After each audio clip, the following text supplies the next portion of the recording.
When we stop and take a look at those who have shaped our futures, sometimes we forget to think about those who have transformed what we perceive as modern-day technology. Steve Jobs launched one of the most successful companies in the world, beginning in a garage with only a couple of friends.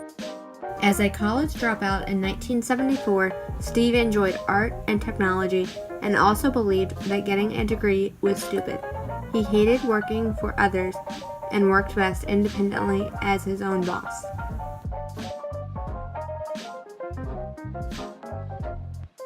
Steve spent most of his time innovating by using Zen meditation. He picked up on meditation while traveling through India at the age of 19. He used this to not only understand himself, but others as well. It helped manage stress, clarify his thoughts, and expand his creativity. Some even say that this was his way of training the human brain. It allowed him to create an entirely different mindset for himself. Edwin Land, the creator of the Polaroid, was Steve's inspiration for his creativity. Jobs followed a lot of his steps to becoming an innovator, such as dropping out of college, spending the company's money on new projects, and building a company from the ground up. Hi, my name is JP. I am a product manager in Silicon Valley. I started my career at Apple in the mid-90s, and then I worked there again in the early 2000s when Steve Jobs came back to run the company.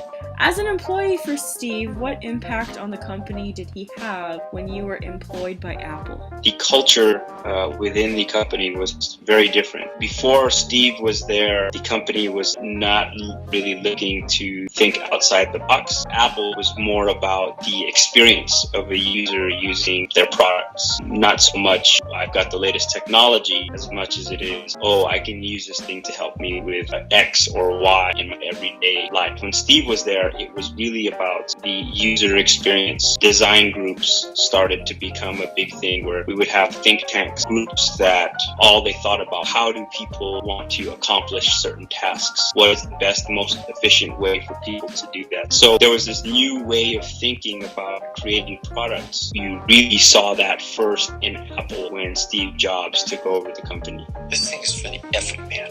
That's our end user. It's the school teacher. It's the garbage man. It's the kid. It's some grandma out in Nebraska. So we need to make this thing simple. It's got to work like an appliance. When Steve got there, it was a lot more lax. You had people t-shirt and shorts. We had cross-dressers working there. It was a very tolerant company as far as how you dressed and how you looked. There were parties all the time. We'd have big festivals. We'd have big music artists come perform at our campuses. So yeah, you really saw a shift in the culture within the company and the thinking of how to build products from a design point of view externally outside of the company.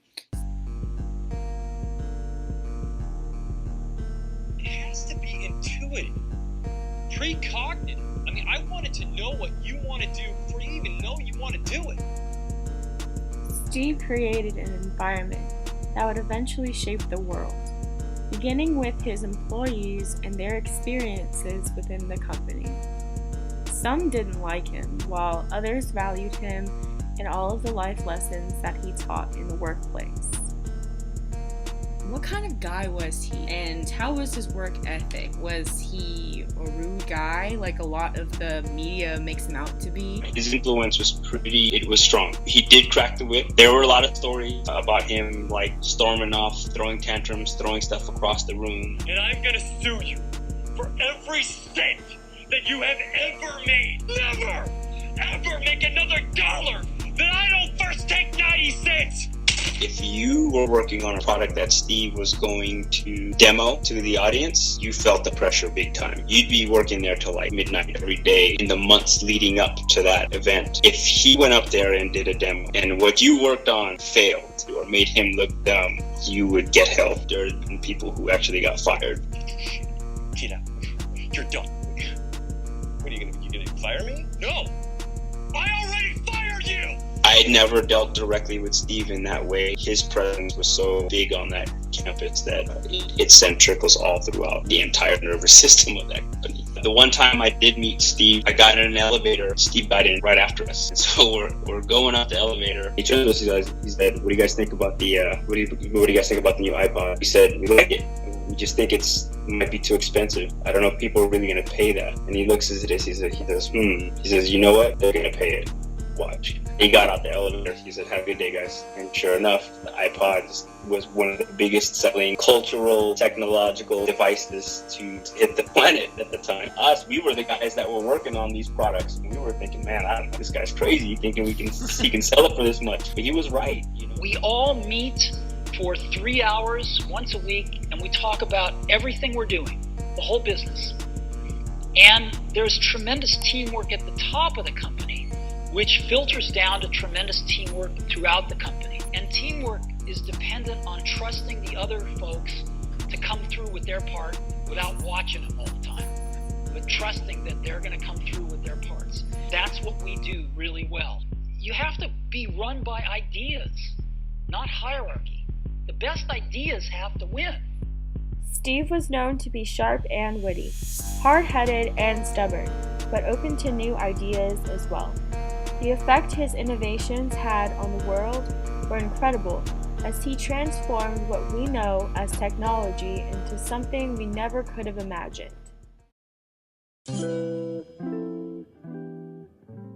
What did Jobs accomplish while you worked for him? From a consumer point of view, the iApps thing became big. So, making things like GarageBand and iPhoto and iDVD and iMovie, these kind of really simple user-centric apps that before then you needed to buy really expensive programs to do this kind of stuff. To edit a movie or to work on a song, you had to spend like $300, $400, $500 on software. He really turned that around and made apps, things that were supposed to be only for professionals, made it really easy and really accessible for everyone. Steve Jobs was a man on a mission to create technology that the everyday person could use and be able to have experience with and see how close it could bring people that are far apart. He created these things because he wanted to make sure that everyday people could use technology, not just people in the business world. Being an innovator takes time. In order to be an innovator, you need to have a wide spectrum of experiences and find your inspiration. Steve did many things. Without him, there would be no iPad, iPhone, or MacBook. Without him, we would not have become the technology-oriented society we are today.